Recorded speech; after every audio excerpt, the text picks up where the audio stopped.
Hello friends, Gayatri క్రియేషన్కు స్వాగతం. గాయత్రి క్రియేషన్లో ఈరోజు మనం దయ్యాలను పట్టిన మనుషులు అనే కథను తాతయ్య ఏ విధంగా చెప్పాడో పిల్లలకు విందామా? మరి పిల్లలు దయ్యాలను గురించి చర్చించుకుంటున్నారు. ఈ కథ ఒట్టి అబద్ధం, అసలు దయ్యాలు లేవు అన్నాడు ఒకడు. దిబ్బ మీద రామమ్మకు పట్టింది దయ్యం కాకపోతే ఏమిటని మరొకరు అడిగారు. దయ్యాలు ఉన్నాయో లేవో కానీ అవంటే నాకు భయం అన్నది చిట్టి. దయ్యాలు ఉన్నాయి కానీ అవంటే నాకు భయమే లేదు అన్నాడు బుల్లిగాడు. వాళ్ళ మాట్లాడుకుంటూ ఉండగా తాతయ్య వచ్చి వాళ్ళ సంభాషణ విన్నాడు. నువ్వు చెప్పు తాతయ్య, దయ్యాలున్నాయా లేవా? వాటిని చూస్తే మనకు భయం కాదా? నీకు దయ్యాలంటే భయమేనా అని పిల్లలు తాతయ్యను ప్రశ్నలతో ముంచేశారు. తాతయ్య కుర్చీలో కూర్చుంటూ, దయ్యాలుంటే వాటి మానాన వాటిని ఉండనివ్వండి, వాటి జోలి మనకొద్దు, మన జోలి వాటికొద్దు అన్నాడు. ఒకవేళ దయ్యాలను మనల్ని పట్టేస్తే మనం వాటికి కనిపిస్తామేమో, మనకవి కనిపించాయా అన్నాడు పెద్దబ్బాయి. ఎవర్రా చెప్పేది? మనం వాటిని చూడలేం, అవి మనల్ని చూడలేవు. ఎప్పుడైనా దారి తప్పి అవి మనల్ని పట్టినట్టే మనం కూడా వాటిని పట్టచ్చు. అప్పుడు వాడికి ఎంతో చిక్కు చూడు అన్నాడు తాతయ్య. మనుషులు దయ్యాలను పట్టడమా అన్నది పెద్దమ్మాయి. అవి కూడా మనల్ని చూసి భయపడతాయా తాతయ్య అన్నాడు బుల్లోడు. భయపడవు మరి, వెనకటకోసారి అంటూ తాతయ్య పొడుంకాయ పైకి తీశాడు. కథ కథ అంటూ పిల్లలు చుట్టూ సర్దుకొని కూర్చున్నారు. తాతయ్య తాపిగా పొడుం పీల్చి కథ ప్రారంభించాడు. 500-600 ఏళ్ల క్రితం రత్నం శెట్టి అని ఒక గొప్ప వ్యాపారస్తుడు ఉండేవాడు. ఆయన ఓడ మీద సువర్ణ ద్వీపము, రత్నాల ద్వీపము, పగడాల ద్వీపము మొదలైన ద్వీపాలన్నీ తిరిగి లక్షలు కోట్లు గడించుకున్నాడు. ఆశ కొంతేముంది.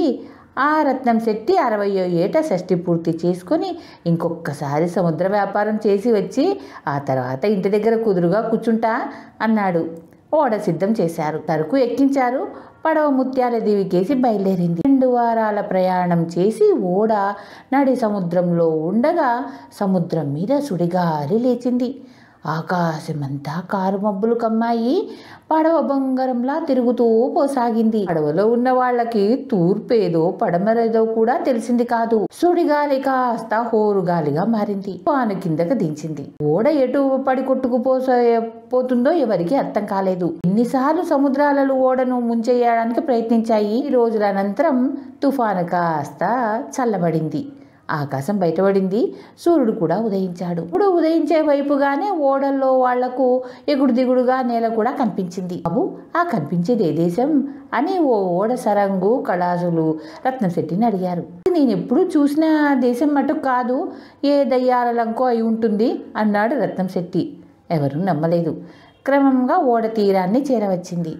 ఇప్పుడు వాళ్లకు నేల మీద ఒక కొండ, దాని మీద దాని కింద చెట్లు, చెట్ల మధ్య గరిక వేసే గొర్రెలు, ఒక పక్క పొలాలు, దూరాన ఒక నగరము, దాని ప్రాకారము అన్ని స్పష్టంగా కనిపించాయి. దయ్యాల లోకం ఎందుకై ఉంటుంది? కానే కాదు. ఆ గొర్రెలు దయ్యపు గొర్రెలా? ఆ పొలాల్లో పండేది దయ్యపు ధాన్యమా? కానే కాదు అన్నారు కళాసులు. రత్నం శెట్టి దానికి జవాబు ఇవ్వక, దయ్యాల లంక అయినా భూతాల లంక అయినా మనం దీని మీదికి వెళ్ళక తప్పదు. ఇక్కడి వాళ్ళ సహాయం లేకుండా మనం ఇంటికి ఎలా వెళ్ళగలం అన్నాడు. అది నిజమేగా మరి. అందుచేత రత్నం శెట్టి వెంట ఓడ సరంగు మరికొందరు ముఖ్యులు బయలుదేరారు. రాసుల్లో కొందరు మంచినీటి కోసం వెతుకుతూ వెళ్లారు. మిగిలిన వాళ్ళు ఓడ కాపలాగా ఉండిపోయారు. రత్నం శెట్టి ముఠా వాళ్ళు ఒక కాలిబాట పట్టుకొని నడవసాగారు. అది చెట్ల మధ్యగా నగరం కేసి పోతుంది. ఒకళ్ళు వెనుకగా ఒకళ్ళు నడుచుకుంటూ ఆ బాట వెంట వాళ్ళు కొంత దూరం వెళ్ళేసరికి బాట పక్కగా ఒక కూర మడిలో కలుపు తీస్తూ ఒక ముసలాడు కనిపించాడు. రత్నం శెట్టి ఆగి, బాబు, ఈ దారి పోతే ఏం నగరం చేరుకుంటాము అని అడిగాడు.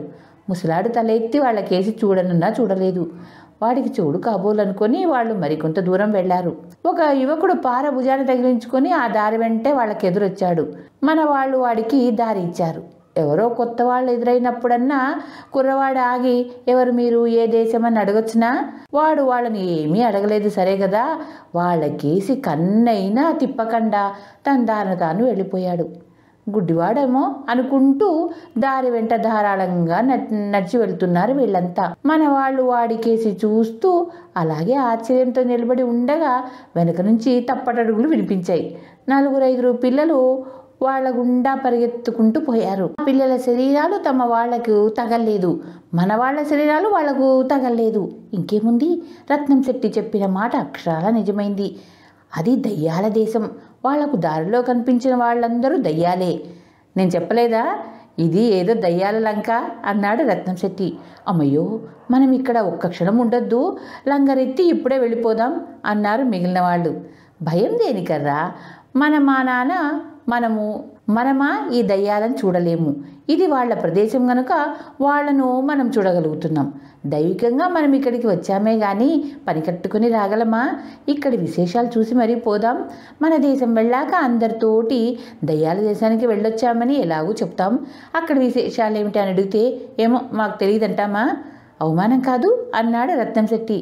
ముసలివాడు కోటీశ్వరుడైన శెట్టికి లేని భయం మనకెందుకు అనుకొని మిగిలిన వాళ్ళు ఆయన వెంట బయలుదేరారు. పోగా నగర ద్వారం వచ్చింది. ద్వారం వద్ద విచ్చుకత్తులతో పహారా కాస్తున్నారు సైనికులు. మనం వాళ్ళ కనబడం, మన మాటలు వాళ్లకు వినబడవు. జంకకండి అంటూ శెట్టి దారి తీశాడు. విచ్చుకత్తుల వాళ్ళు వారిని చూడలేదు, అడ్డు రాలేదు. పోగా రాజభవనం వచ్చింది. శెట్టి నిర్భయంగా లోపలికి దారి తీశాడు. వాళ్ల పహారా వాళ్ల శరీరాల గుండానే లోపలికి వెళ్లారు. అది దయ్యాల రాజభవనం. బయట లోపల కూడా ఆ భవనం చాలా అందంగా ఉంది. బయట మహా అందమైన పూలగల చెట్లు, లోపల మంచి సంగీతం వినిపిస్తుంది. శెట్టి తన అంచెలతో సహా సంగీతం వినిపిస్తున్న చోటికి వెళ్ళాడు. ఒక పెద్ద చావడిలో చాలామంది జనం ఉన్నారు. ఒక పక్కగా రాజు, రాణి, రాజబంధువులు, ఉన్నతోద్యోగులు విందు చేస్తున్నారు. ఇంకొక పక్కగా పాడేవాళ్ళు పాడుతున్నారు, నృత్యాలు చేసేవాళ్ళు నృత్యాలు చేస్తున్నారు. మహావైభవంగా ఉంది. తమాషా చేస్తాను, చూస్తూ ఉండండి అని తన అంచెలతో చెప్పి రత్నం శెట్టి తిన్నగా రాజుగారి దగ్గరికి వెళ్ళి ఎదురుగా నిలబడ్డాడు. శెట్టి ఇంకా దగ్గరగా వంగి రాజు మొహం పెట్టి చూశాడు. అప్పుడు కూడా రాజు శెట్టిని గమనించలేదు. కానీ శెట్టికి ఆశ్చర్యం కలిగేట్టుగా ఆయన శృత పడిపోయాడు. ఆహాకారాలు బయలుదేరాయి. నృత్యగానాలు, నవ్వులు, వికవికలు అన్నీ నిలిచిపోయాయి. అందరూ ఏం జరిగింది అంటూ రాజు దగ్గరికి వచ్చారు. మంత్రి వచ్చి రాజును చూసి భోజనంలో ఏదో విషయం కలిసి ఉంటుంది అంటూ రాజవైద్యుడిని పిలిపించారు. రాజవైద్యుడు వచ్చి రాజుగారికి తింటున్న పదార్థాలు మొదట వాసన చూసి తర్వాత నోట్లో వేసుకొని ఇందులో విషయం ఏమీ లేదు, భూతవైద్యుడిని పిలిపించండి అన్నాడు. భూతవైద్యుడు వచ్చాడు. రాజుగారి కేసి ఒక్కసారి చూసి గాలిచేష్ట, అంతకంటే ఏమీ లేదు అన్నాడు. గాలిచేష్ట అంటే ఏమిటి అని మంత్రి అడిగాడు. మహారాజు గారికి మనుషుల గాలి తగిలింది, అందువల్ల శృత పడిపోయారు. మన మధ్యకు ఎలా వచ్చారో మనుషులు వచ్చారు, వారిని సాగనంపితే గాని మహారాజు గారు స్పృహలోనికి రారు అన్నాడు భూతవైద్యుడు. వెంటనే మంత్రి చేతులు జోడించి తల పైకెత్తి కళ్ళు మూసుకొని, మా మధ్యకు వచ్చిన మానవుడా, మాకు అపకారం చేయక నీ దారిన నువ్వు వెళ్ళిపో, నీకేం కావలిస్తే అది ఇస్తాం, బోలెడంత ఆహార పదార్థం ఉంది, తిను, నీకు కావలసినంత పట్టుకుపో అని ప్రార్థించాడు. భూతవైద్యుడు ఓ పక్కన రాజుగారిని పడుకోబెట్టి మంత్రాలు చదువుతుంటే శెట్టి మొదలైన వాళ్ళు తమ కడుపులు నిండేలాగా మంచి ఆహార పదార్థాలు తిన్నారు. తరువాత తమ అనుచరుల కోసం మోయగలిగినంత ఆహారాన్ని మూటగట్టుకొని తమ ఓడ దగ్గరికి వచ్చేశారు. కానీ తీరా ఓడలోనికి వచ్చి మూటలు విప్పితే ఆ మూటల్లో పిండాలు మాత్రమే ఉన్నాయి. తాము చూసిన దయ్యాల లంకేనని ఇప్పుడు అందరికీ రూఢి అయింది. వాళ్ళు లంగరు ఎత్తి తెరచాపలెత్తి సముద్రం మీద బయలుదేరి కొంతకాలానికి క్షేమంగా తమ దేశం చేరుకున్నారు. ఆ తర్వాత ఆ దయ్యాల లంకను మరి చూసిన వారెవ్వరూ లేరు. తాతయ్య ఈ కథ చెప్పి, అందుచేతను మనుషులుండే చోట మనుషులుండాలి, దయ్యాలుండే చోట దయ్యాలుండాలి, ఒకరి జోలికి ఒకరు పోకూడదు, రాకూడదు. మన మధ్యకు దయ్యాలు దారి తప్పి వచ్చినా మంచిగా వాటిని సాగనంపాలి కానీ భయపడి కంగారు పడకూడదు అన్నాడు. నిజమా తాతయ్య అని పిల్లలందరూ ఆశ్చర్యంగా తాతని అడిగారు. ఇది అండి తాతయ్య చెప్పిన కథ. దయ్యాలు మనుషులను పట్టడమే కాదు, మనుషులతో పోయి దయ్యాలను పడుతుంటారన్నమాట. ధన్యవాదాలు. సరిగా మీకో మాట, నా ఛానల్లోని కథలు మరియు వంటలు మీకు నచ్చినట్టయితే ఓ లైక్ చేయండి. మీ బంధువులకు, స్నేహితులకు, తెలిసిన వాళ్లకు షేర్ చేయండి.